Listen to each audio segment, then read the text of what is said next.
My parents gave the family business to my sister, so I stopped pouring my life into it and watched everything crumble without me.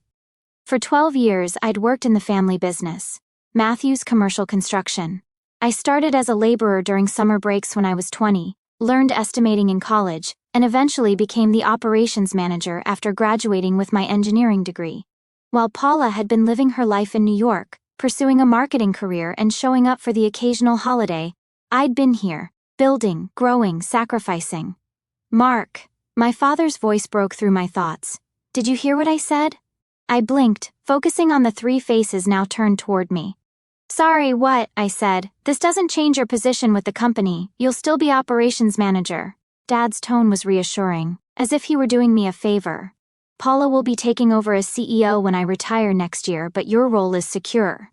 My sister smiled at me, her expression a mixture of sympathy and triumph. At 32, she was 2 years younger than me, but carried herself with the confidence of someone who'd just been handed the keys to the kingdom, which I supposed she had.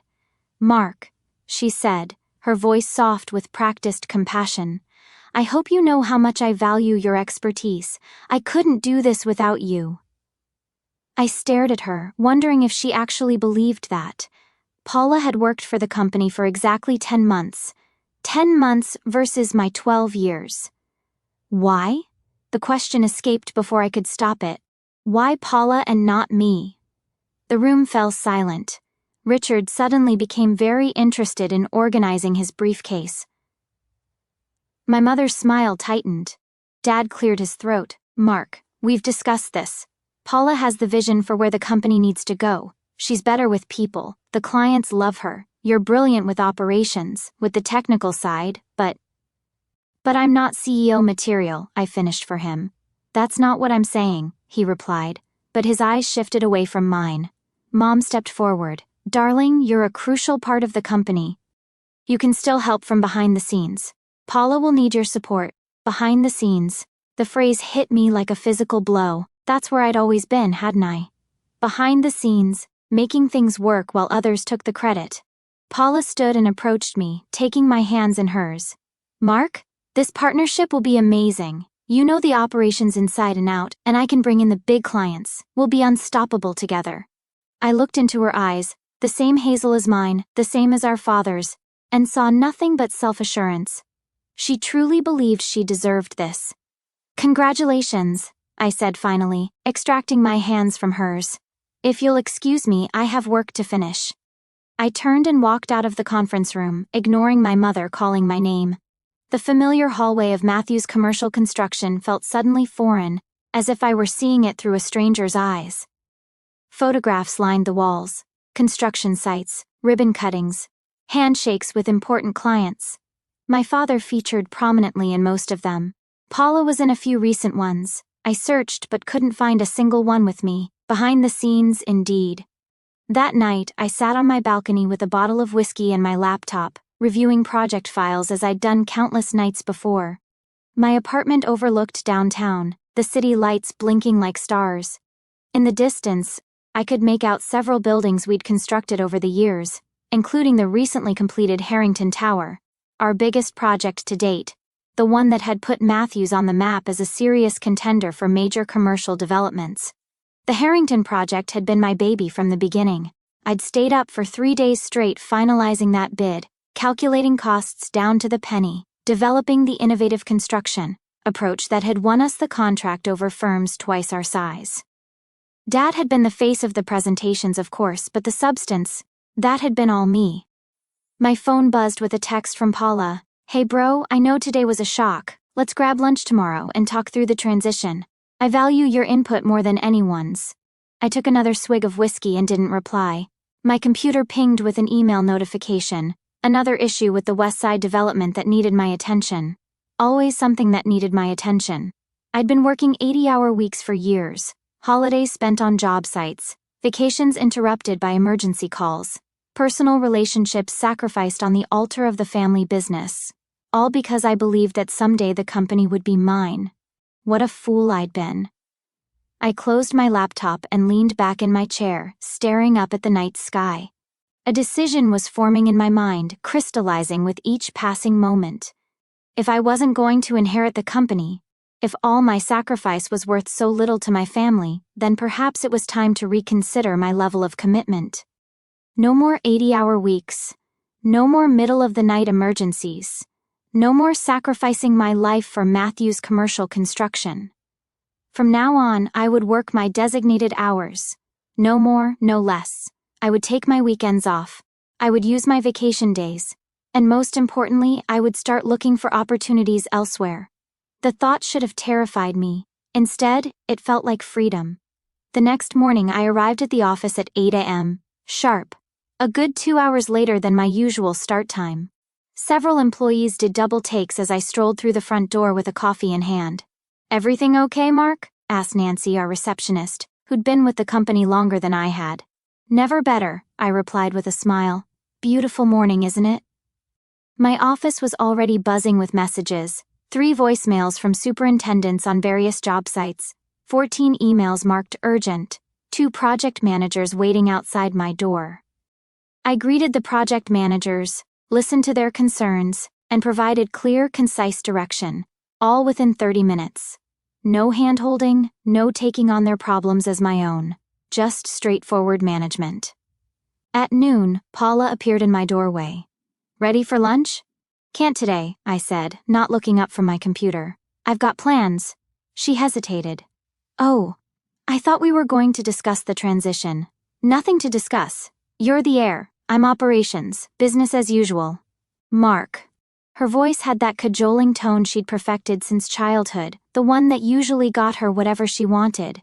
"Don't be like this." I finally looked up at her. "Like what?" "I'm doing my job, Paula. Exactly my job. Nothing more, nothing less." She frowned, studying me.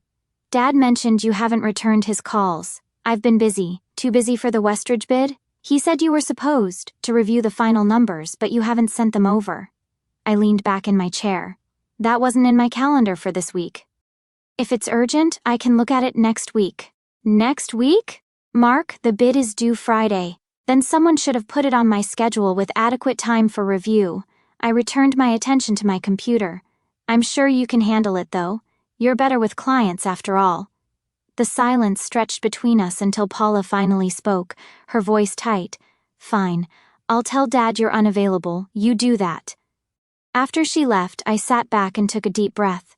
Part of me felt guilty. I'd never been one to shirk responsibility, but a larger part felt a grim satisfaction. Let them see what happened when I stopped working myself to death for a company that would never be mine. At exactly 5 p.m., I shut down my computer, gathered my things, and walked out of the office. I didn't check if there were any last-minute emergencies. I didn't make my usual rounds to ensure everything was set for the next day. I just left. The freedom was intoxicating. The Westridge bid went out without my review. We lost it to a competitor by a narrow margin, a mistake in the materials estimation that I would have caught immediately. My father called me into his office the following Monday. "What the hell is going on with you?" he demanded, face flushed with anger. "We lost Westridge because of a rookie mistake in the bid." I sat calmly across from him. "That's unfortunate." "Unfortunate? We've been courting Westridge for 3 years. This was our chance to break into the healthcare sector." "I believe Paula was handling that bid," I said evenly.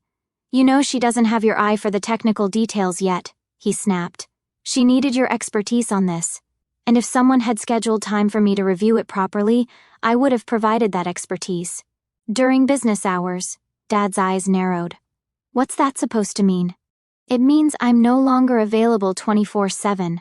I work from 8 to 5, Monday through Friday. I take lunch breaks. I go home on time. I don't check emails on weekends." "Since when?" "Since you made it clear that my 12 years of sacrifice for this company meant nothing in terms of succession."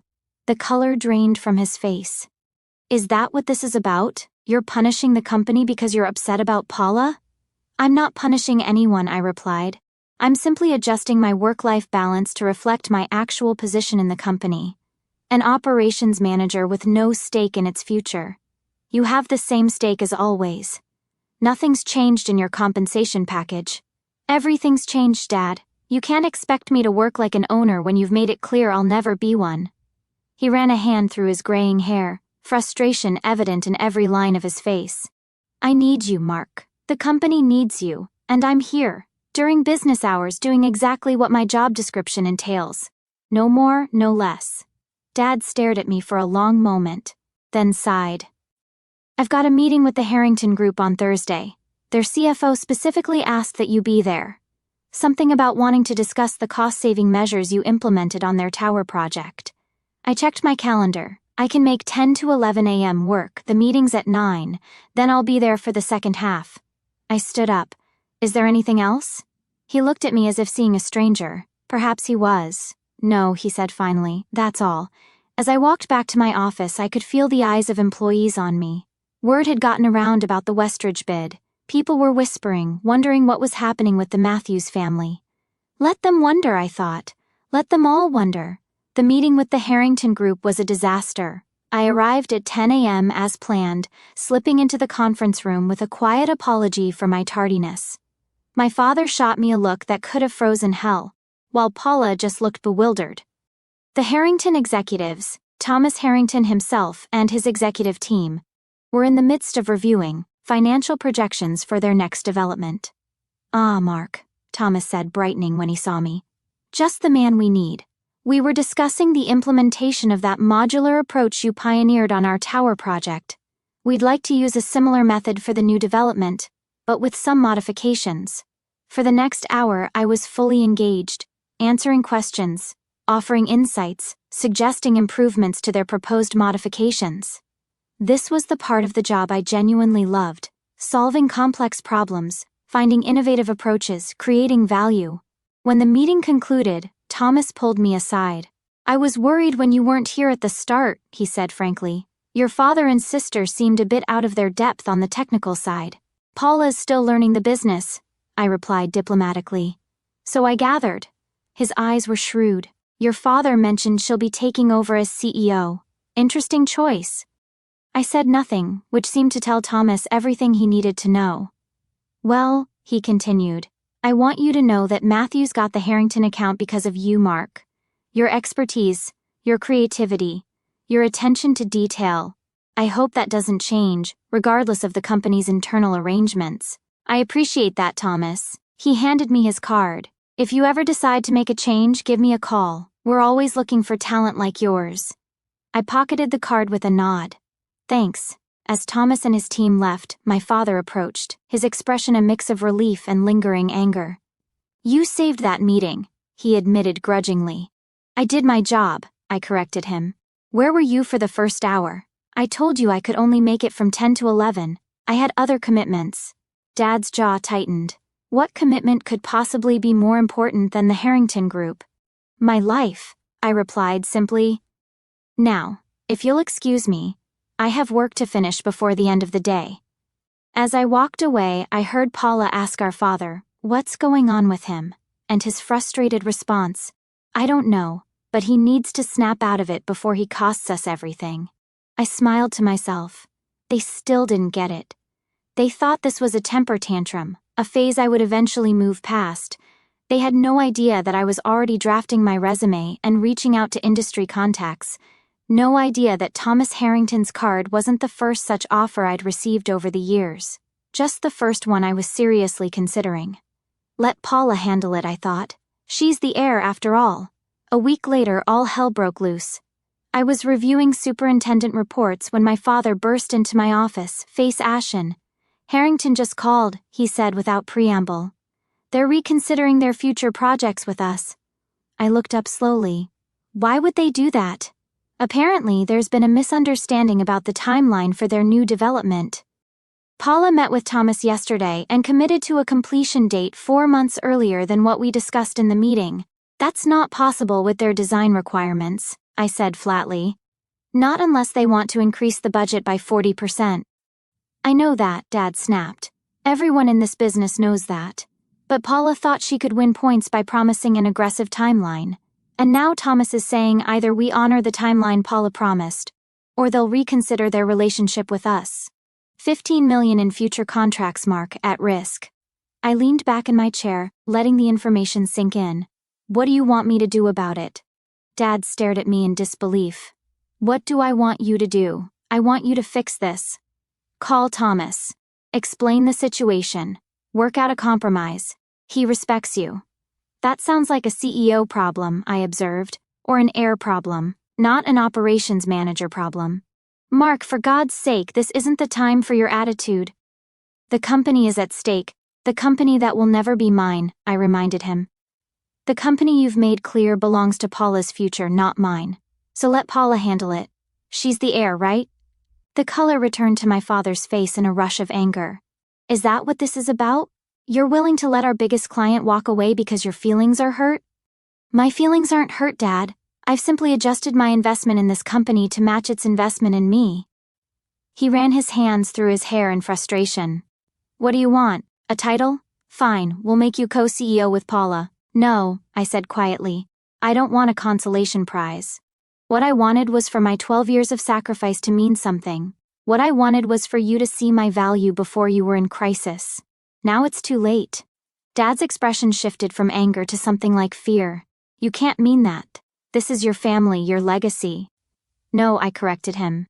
It's Paula's legacy now. You made that decision, not me. He opened his mouth to respond but was interrupted by his phone ringing. He checked the screen and cursed. It's Thomas. I have to take this. Good luck, I said, turning back to my work. Dad hesitated in the doorway, looking lost in a way I'd never seen before. Then he answered the call and was gone. I sat in the silence of my office, a strange emptiness opening inside me. I should have felt vindicated, seeing my predictions come true so quickly. Instead, I felt hollow. This company had been my life for so long. Watching it falter should have hurt more than it did.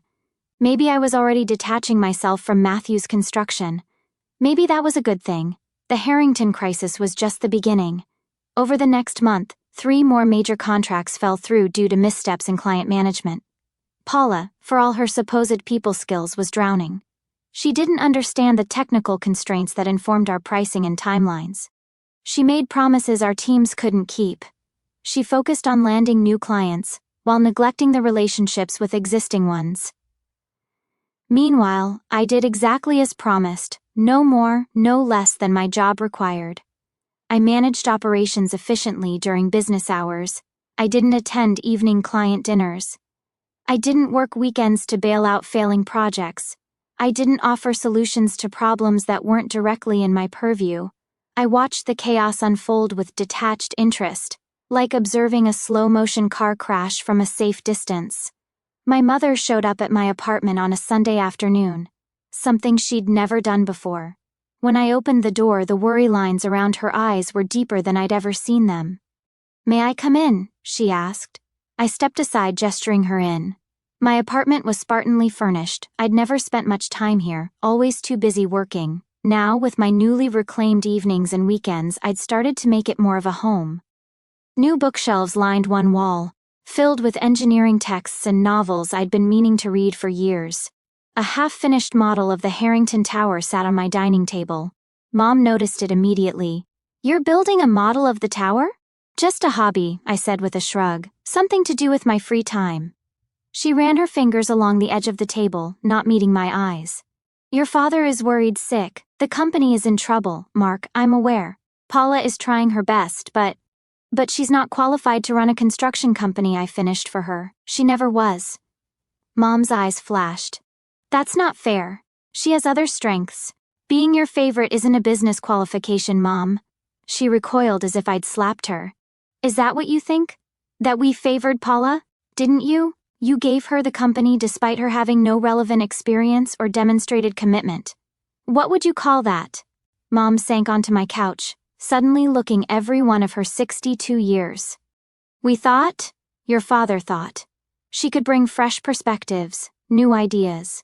And you were so good at the operational side. So good you took me for granted, I said quietly. So reliable you assumed I'd always be there, working myself to death for a company that would never be mine. The company has always been yours too, Mark. I laughed without humor. No, it hasn't. And now you're here because you're finally realizing what that means. Mom's eyes filled with tears. Your father wants to talk to you. Really talk about the future, about your role. Will you meet with him? I considered refusing but found I didn't have the heart for it. Despite everything, these were still my parents. When? Tomorrow evening, dinner at the house. She stood and moved toward the door, then paused. He's not sleeping, Mark. None of this is easy for him. It's not easy for me either, I replied. The difference is I've had 12 years to get used to disappointment. After she left, I returned to my model of the Harrington Tower, carefully gluing tiny pieces together, each component perfectly placed, each connection secure. If only real life could be engineered with such precision. I arrived at my parents' house at exactly 7 p.m. The next evening, the familiar Georgian-style home looked the same as always, immaculately maintained, imposingly elegant. I'd grown up in this house, spent countless holidays and family dinners here. Now it felt like visiting a museum of my former life. My mother answered the door, relief evident on her face. You came, I said I would. She led me to the dining room, where my father and Paula were already seated. Paula looked up with a strained smile, dark circles under her eyes. Dad stood as I entered, his face unreadable. Mark, he said, extending his hand. Thank you for coming. I shook his hand briefly and took my seat across from Paula. The table was set with Mom's best china and crystal, the settings reserved for important occasions. A peace offering, perhaps. Dinner was a tense affair. We made stilted small talk about the weather, about my mother's garden, about anything but the company. Finally, as the dessert plates were cleared, my father cleared his throat. I think we should discuss the situation at Matthew's construction, he said. What situation is that? I asked, though we all knew. Dad's jaw tightened. We've lost 3 major contracts in 5 weeks. The Harrington Group is threatening to reduce their future projects with us. Subcontractors are getting nervous about our stability. The situation, Mark, is that the company your grandfather founded, that I built into what it is today, is in danger of serious decline. And you think that's my fault? I think you could help prevent it if you wanted to, he replied evenly. Paula leaned forward. Mark, I know I messed up. I'm in over my head, and I can admit that. But this is our family legacy. Please don't let it fall apart because you're angry with us. I studied my sister's face, the genuine distress there, the humility that was new for her. It's not about anger, Paula. It's about value, about recognition. We recognize your value, Dad insisted. That's why we're here. We need you back fully committed. On what terms? Dad exchanged a glance with my mother. Equal partnership with Paula, co-CEOs, with a clear division of responsibilities. You handle operations, technical oversight, project management. She handles business development, client relations, marketing. And succession? I pressed. What happens when you fully retire? The 2 of you will share ownership equally, 50-50. I sat back considering the offer. It was more than I'd expected, a complete reversal of their previous decision. But something felt hollow about it. This wasn't a recognition of my value. It was a panicked response to crisis. Why the change of heart? I asked. 6 weeks ago, Paula was the clear heir. What's different now, besides the company being in trouble? Dad's expression hardened. You want me to say I was wrong? Fine, I was wrong. I underestimated how crucial your specific expertise is to the company's success. I overestimated how quickly Paula could learn the business. I made a mistake in judgment. Is that what you need to hear? Robert, my mother murmured, placing a hand on his arm. I shook my head slowly. What I needed was for you to see my value before the crisis, to recognize my 12 years of dedication before everything started falling apart. To choose me because I earned it, not because you're desperate. So what are you saying? Dad demanded. You'll let the company fail out of pride? No, I replied. I'm saying I'm done working for Matthew's construction. The silence that followed was absolute. Paula's face crumpled. Mom's hand flew to her mouth. Dad just stared, disbelief etched in every line of his face. You can't mean that, he finally said. I do. I reached into my jacket pocket and withdrew an envelope, placing it on the table. My formal resignation, effective 2 weeks from today. I've accepted a position with Harrington Development as their new Chief Operations Officer. Harrington? Dad's voice was barely a whisper. You're going to work for Thomas? He made me an offer I couldn't refuse. Full executive authority over operations, a significant ownership stake after 5 years, recognition of my expertise and value from day one, not as a desperate afterthought. Paula found her voice. You're abandoning us? Your own family? No, Paula. The family abandoned me when you decided I was only good enough to work behind the scenes while you took center stage. I'm simply recognizing that reality and making the best choice for my future. Dad pushed back from the table, anger replacing shock. So that's it? 12 years and you just walk away to our biggest competitor, no less? I gave Matthews Construction 12 years of my life, Dad. 80-hour weeks, holidays, weekends, personal sacrifices you can't even imagine. And when it came time to decide the future of the company, you didn't even consider me. You just assumed I'd keep working myself to death to support Paula's inheritance. We've offered to fix that mistake, Mom interjected. Equal partnership, equal ownership. Too little, too late, I said, rising from my chair. Mark, please.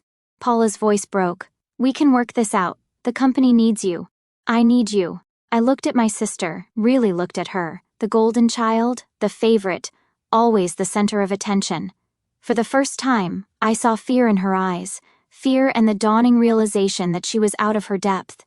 You should have thought of that before you accepted a company you weren't qualified to run, I told her quietly. Actions have consequences, Paula. Welcome to the real world. I turned to leave, but my father's voice stopped me at the door. If you walk out now, don't expect to be welcomed back, he said, his voice thick with emotion. You're choosing to become our competitor. There's no coming back from that. I paused, my hand on the doorframe. I'm not your enemy, Dad. I'm just not your safety net anymore. You made your choice and now I've made mine. The drive home was surreal. I felt lighter than I had in years, as if a weight I'd carried for so long had finally been lifted. There was sadness, too. For the family relationships that would never be the same, for the dream of leading Matthews Construction that had died 6 weeks ago. But mostly, there was anticipation. A new beginning, a chance to be valued for my skills, to build something on my own terms. My phone buzzed with texts from both Paula and my mother, begging me to reconsider. I silenced it and tossed it onto the passenger seat. Their panic wasn't my problem anymore.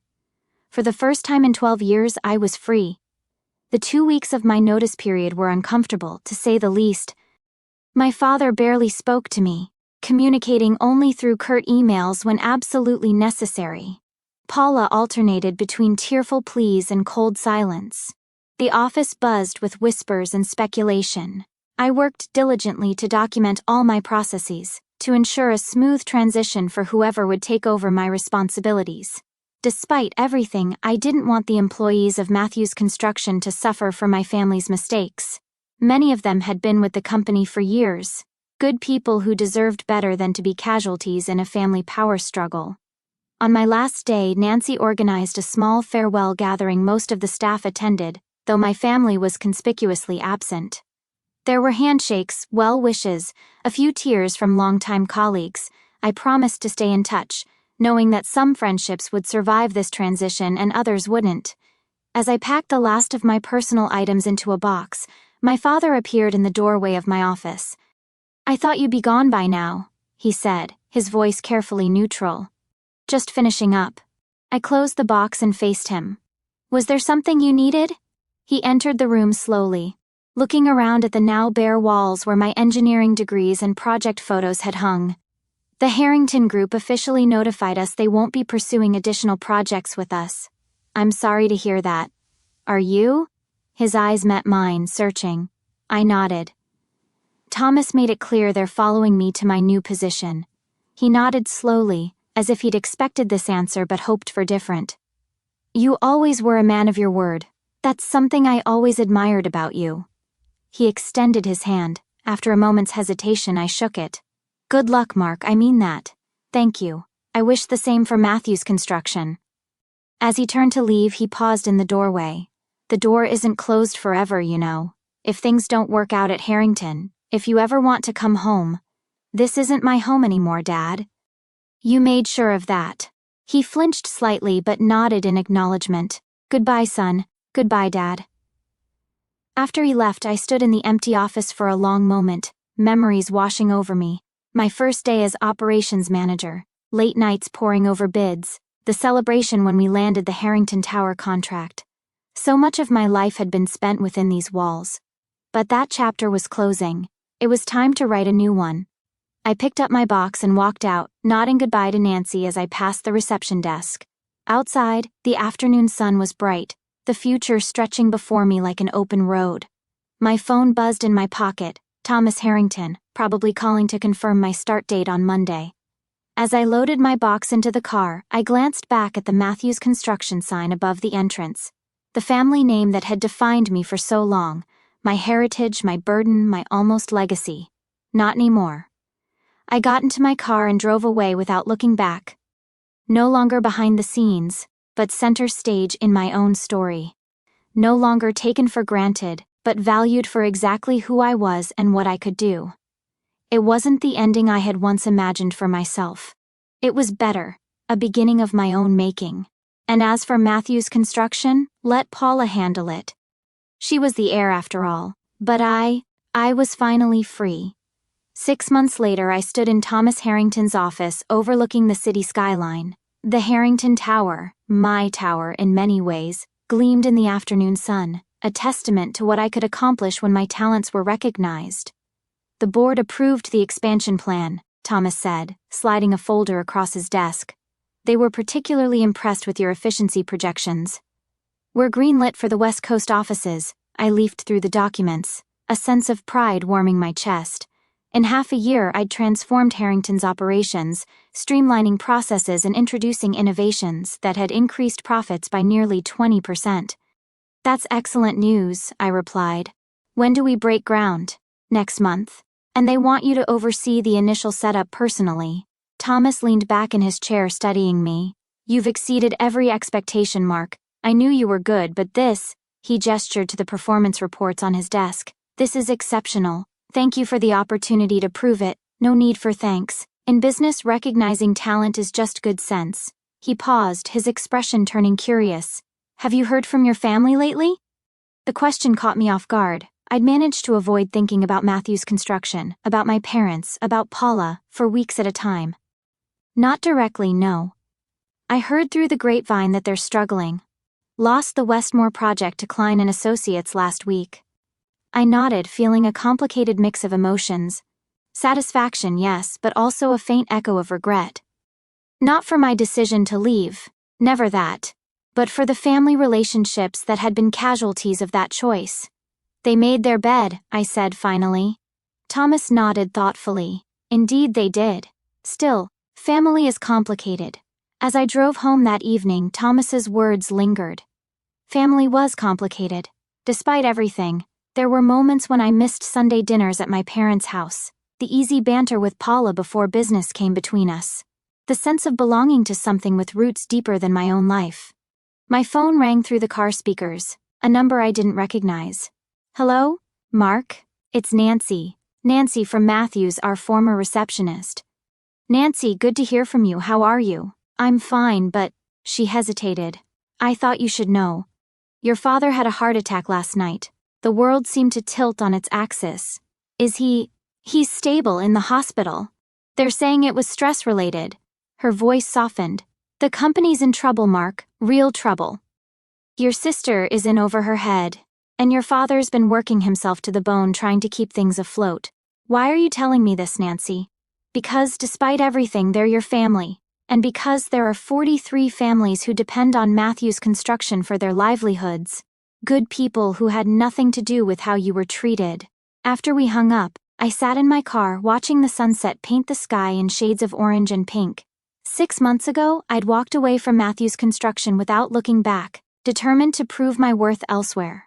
I'd succeeded beyond my wildest expectations. I had nothing left to prove, to my parents, to Paula, to myself.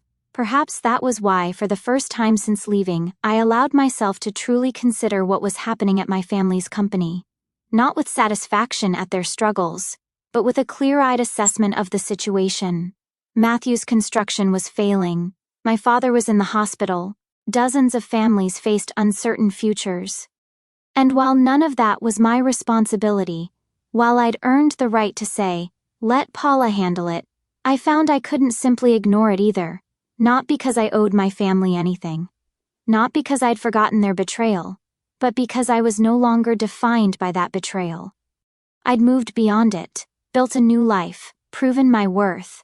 I was operating from a position of strength now, not hurt. I picked up my phone and dialed Paula's number. It rang 4 times before she answered, her voice small and tired. "Mark? Is that you?" "It's me."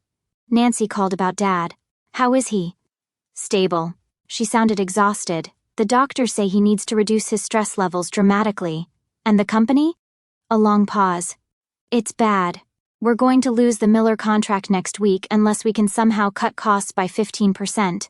3 project managers have quit.